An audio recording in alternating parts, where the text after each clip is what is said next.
क्या हम अंदर आ सकते हैं? अरे विनायक जी, सृष्टि, आप ही का घर है, प्लीज आइए ना, अंदर आइए, प्लीज आइए। अर्शी ने आप लोगों को बताया नहीं हम आने वाले हैं?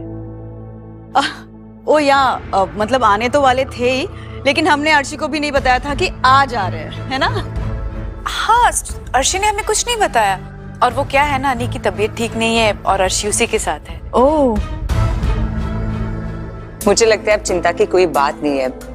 अनी और अर्शी के बीच में जो भी गलतफहमियां थी वो सारी मिट चुकी है। That's good.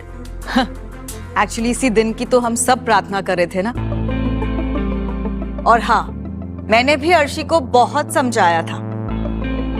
इनफैक्ट आंटी, मैंने भी बहुत समझाया था। काकू काकी माँ ने तो एक एक पॉइंट क्लियर करके बताया उसे बहुत समझाया कि वो जो लड़की थी झनक, उसने कैसे अनी की जिंदगी बर्बाद कर रखी थी। और अब जहां सृष्टि और विनायक अपनी बातें कहने जा रहे हैं, लाल बीच में ही बोल पड़ता है। और शायद शुभो को ये बात अच्छी लगी है, क्योंकि अब उसके माँ बाबा भी मौजूद जो हुए हैं झनक की बेइज्जती सुनने के लिए, और कैसे अर्शी और अनी अब साथ हैं। हाँ, लेकिन लाल, अब उस लड़की का नाम भी मत लेना।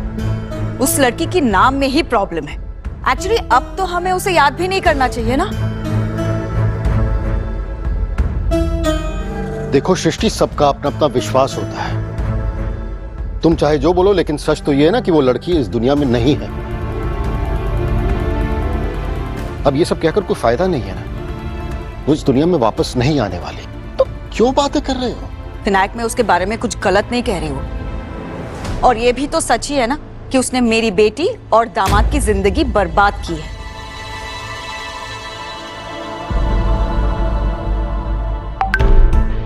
हाँ चलो, अब तो सब कुछ ठीक हो गया है, सब खुश है। खुशी की वजह जो भी है उससे कोई फर्क नहीं पड़ता। पर शायद अब भी विनायक सृष्टि की बातों से तो सहमति नहीं रखता है। उसके सामने बहुत कुछ हुआ है इन दिनों, जिसके चलते अब उसके मन में भी बहुत सारी बातें हैं, अपने भी रिश्ते को लेकर। एनीवेज, आप बताएंगे? भाई, आप चाय कॉफी क्या लेना पसंद करेंगे? आप हमेशा किचन में ही देखती हैं अंजना जी मुझे। विनायक जी, घर में किसी को तो जिम्मेदारी उठानी पड़ेगी ना। वो क्या है ना विनायक जी, हमारे परिवार में कभी भी खाना बनाने वालों की कमी नहीं रहती, हमेशा ही कोई ना कोई रहता था। पर इम्पोर्टेंट ये भी है ना कि वो कुक यहाँ पर टिका रहे। अब जो किचन मैनेज करता है, ये रिस्पॉन्सिबिलिटी तो उन्हीं की है ना कि उस कुक को यहाँ पर टिकने दे। मुझ पर आज तक किसी ने ऐसा इल्जाम नहीं लगाया कि मेरी वजह से घर के नौकर अपनी नौकरी छोड़कर चले गए। और आज पहली बार अंजना अपने बचाव में बोलती तो है, क्योंकि अब विनायक सृष्टि के सामने तो बेइज्जती उसे भी मंजूर नहीं।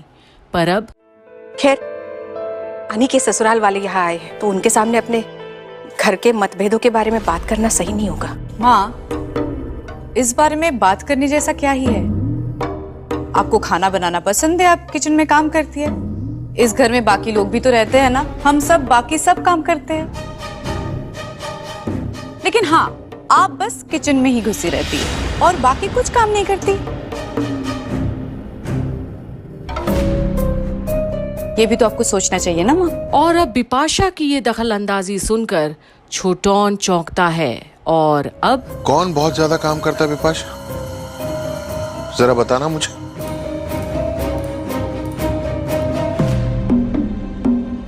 तुम्हें आज तक तो कोई काम करते हुए देखा नहीं है मैंने। किचन का काम तुम करती तक नहीं। हाँ, अपने पर्सनल कामों के लिए पूरा टाइम है तुम्हारे पास। दूसरों की बुराई करने के लिए, उसके लिए टाइम है तुम्हारे पास। मेजो बौदी के साथ घूमने जाती हो, उनकी गुड बुक्स में रहना है, ये बहुत ज्यादा काम होता होगा ना बिपाशा? हाँ, लेकिन इससे किसी का कोई फायदा नहीं हो रहा है बिपाशा।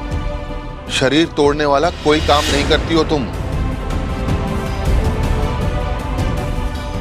बड़ो बौदी की उम्र हो रही और इस घर में ना ही लोग कम है और ना ही काम। ये हमारी बात सुनती तक नहीं है, जिद करती। लेकिन अब टाइम आ गया है, कुछ करने का। आज से बड़ो बोधी की कोई बात नहीं सुनूंगा मैं। और अब छोटौन को बढ़ बढ़ कर बोलते हुए सभी सुनते हैं और अब एक बार फिर घर में गुस्से का माहौल पैदा होने जा रहा है। मैं बस एक कुक ढूंढूंगा जो इस घर में खाना बनाएगी।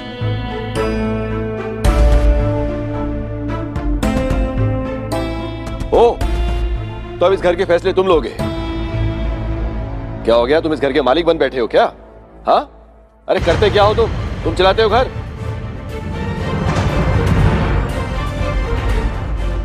हमारे परिवार में आज तक कोई बाहर वाला खाना नहीं बनाता है। कुक का काम सिर्फ असिस्ट करना होता है, मदद करना। खाना परिवार का सदस्य ही बनाता है। मेजदा, अभी अभी तो बोधी ने कहा कि कुक हमेशा से होता था। तो नहीं कहना चाहिए था ना, ये कहती कि कुक सिर्फ हाथ बटाता था।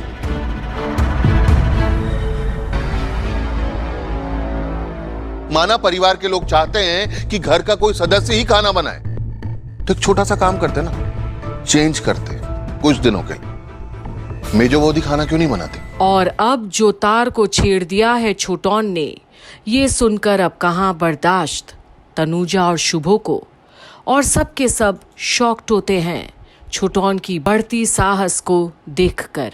छोटौन, आई हूं आउट ऑफ योर माइंड? मैं खाना बनाऊंगी? हाँ, इतने सालों से ये काम बड़ो बोधी करती आ रही है, तो आप क्यों नहीं करेंगी?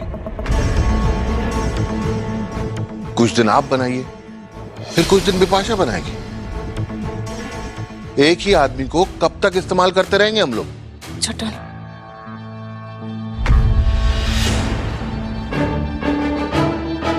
और आज छोटौन पूरी तरह से बदला ले रहा है उस बेइज्जती का जो हर दिन ये लोग मिलकर करते हैं अंजना और बाबलू का। पर अब ये सब सुनना पड़ रहा है सृष्टि और विनायक को भी, जो अब तक बोल ही नहीं पाए हैं कि क्या बोलने आए थे। पर अब तो तनुजा शुभो भी भूल गए हैं कि उनके घर खड़े हैं उनके ही समधी। आखिर ईंट का जवाब पत्थर से तो देना ही है उनको। तो आगे भी देखते रहिए कि यहाँ क्या होता है आज बोस परिवार के बीच, जहाँ पानी सर से ऊपर जाने लगा है शर्म का। बने रहिए कंप्लीट बॉलीवुड पर झनक की सारी अपडेट्स के लिए।